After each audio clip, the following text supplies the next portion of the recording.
On April 8, 1942, the Soviet Army of the Leningrad Front began its offensive against German fortified positions. It seemed to everyone at the time that the attackers would break through, reach the railroad along the entire front, and then, crushing the entire German grouping in a cauldron, liberate Leningrad from the blockade. But the immediate task for today and tomorrow was to cross the river, occupy all the dominating heights and gain a foothold on them. Only if the weather did not let us down. Only that day the sun was shining brightly. The snow on the marshes and in the woods began to melt actively, the log roads rose to a standstill, and swampy bogs opened up across the wide glades. Within an hour and a half the snow had turned into lakes. Falling through the loose snow, dipping knee-deep or waist-deep in melted water, shooting and throwing grenades, the soldiers and commanders attacked. They crawled through the cold mud of water and snow. Under such conditions the offensive began. Nikolai's tank went forward along with 2 companies of the 3rd Battalion of the Mountain Rifle Brigade.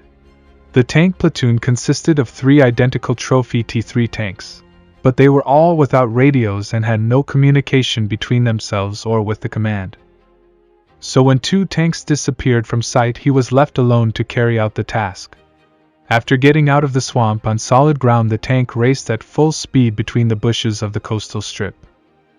Caught up with its infantry, together with it began to pursue somewhere fleeing soldiers of the German combat outposts, killing them with machine gun fire. Crossed the river, got into the bush of the right bank, and together with the sappers, who were removing the rest of mines here, stopped. Artillery had plowed the German front edge so thoroughly that the passes through the minefields and bank fortifications did not require much effort. But the battle over the river, along the entire front line of the offensive, was still very hard, lasted without a break until evening. The Germans repeatedly counterattacked, but still could not dislodge the Soviet fighters from the bank they had occupied. The tank crew spent the night among the logs of half-crushed dugout. Of course, they didn't have to sleep that night. Together with the company commander, who replaced the commander and his commissar killed in the battle, they tried to find out what the situation was. There was no radio in the company. It had been drowned during the crossing. As it would be found out later, the main units withdrew behind the river, without success in the fights for the village. It was also clear that losses on both sides were high, because it was very difficult to fight in the slush, in the swamp and in the mire. The only advantage was that the splinters of mines and shells, flying around in the marshy slurry, hit much less than if people were moving on solid ground. But many Soviet fighters drowned in the mire. The next morning Nikolai led his only surviving tank to the German defensive lines in the forest. 2 companies of the battalion first moved after the tank. But hardly did the noise of the engine reach the enemy, as he opened fire from 2 machine guns and an anti-tank gun. In the first minute, when the tank came right under the cannon fire, the Germans were surprised to see not a Soviet, but their own medium German tank, with a black square cross on the side in front of them. The tank turned to them and drove into the rear of an enemy dugout. It was that moment, when the calculation of the anti-tank gun could give a shell, but the Germans were confused and Nikolai Baryshev managed to rush left along the trench, crushed the machine gunners and left the sector of the cannon fire. Then he turned right, crossed the next trench and passed 3 more lines of trenches, broke on a level place and continued his way. The tank was behind the Germans. Everyone realized this because the bullets were now pounding the armor on the back of the tank, and the grenade bursts had stopped.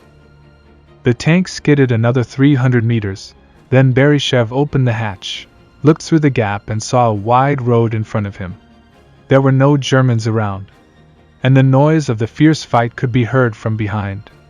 Then everything went very measured and quietly. The tank again, braking and crushing the thicket, approached the Germans from the rear. As Nikolai himself told, we acted then calculatingly, precisely, even cheerfully. The Germans do not go on such woods and bogs by their cars.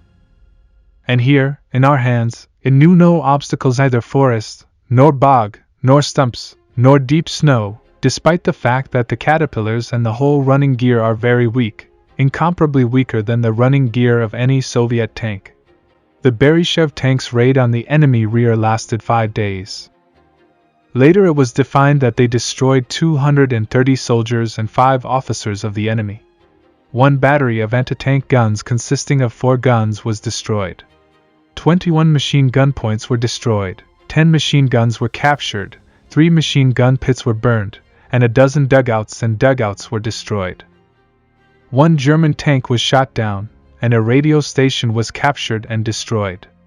An ammunition depot from which Baryshev's tank had been resupplied 3 times was blown up. On April 12, realizing that the general assault was unsuccessful, Baryshev decided to go back. Thus ended an extraordinary raid. In January 1943, Nikolai Baryshev got to see the first captured Tiger. The German heavy tank was captured in the battles to break the blockade of Leningrad. He started the engine of the Tiger and took the machine out, loaded it on a platform, and went with this Tiger to the deep rear, to the firing range, where he tested the armor and other characteristics of the captured tank.